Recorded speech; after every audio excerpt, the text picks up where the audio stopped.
the top question, Howard, is it now fair to say that the cannabis stocks are unlikely to reach their previous highs for some time? Unlikely to reach it? Yeah, unlikely. No, it's interesting. I don't think so. I'm a fundamental analyst, so I truly believe fundamentals will rule the day now within the cannabis. And the fundamentals are extraordinary, right? We've had, 4 or 5 new states go recreational. New York, Connecticut just went.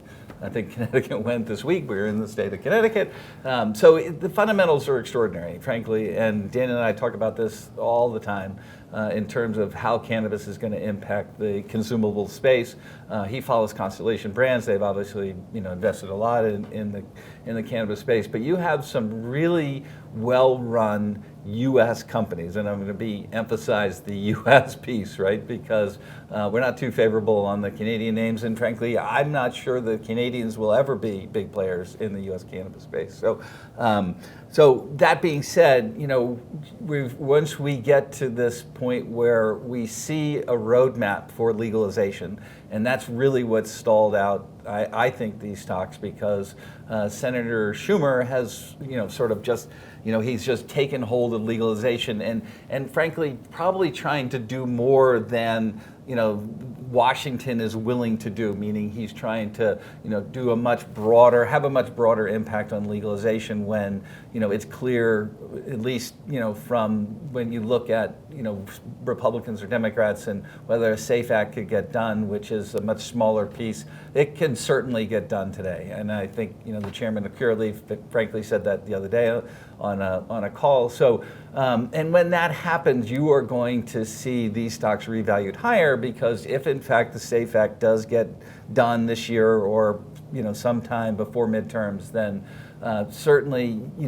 most of these stocks will see a 30-40% increase in profitability just because of 280E, and sometimes in some cases it could be 50%. So, and the multiples are coming down because the fundamentals are so strong. So you've got a extremely strong fundamental case for all of these companies, frankly, and then we get a piece of legalization. We're not going to get a full legalization anytime soon, frankly.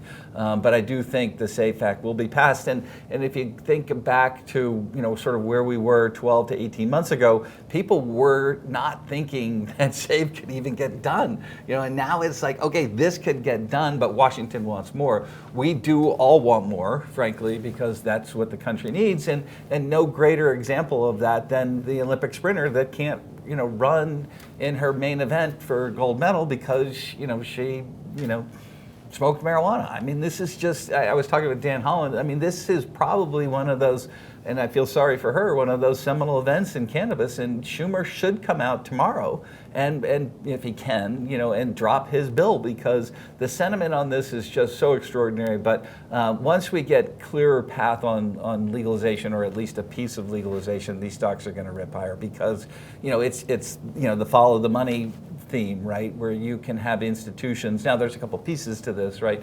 You've got to have uplisting. You've got to have the safety of the exchanges wanting to, uplist the stocks, and therefore you'll have incremental institutions beginning to feel more comfortable to invest in the space. And that's the follow the money piece, because if you look at the percentage of institutional ownership of a Tilray and a Kronos and some of these other companies, the Canadian companies, it is significantly lower than the U.S., and that is going to take these stocks a lot higher when U.S. institutions can come into the space.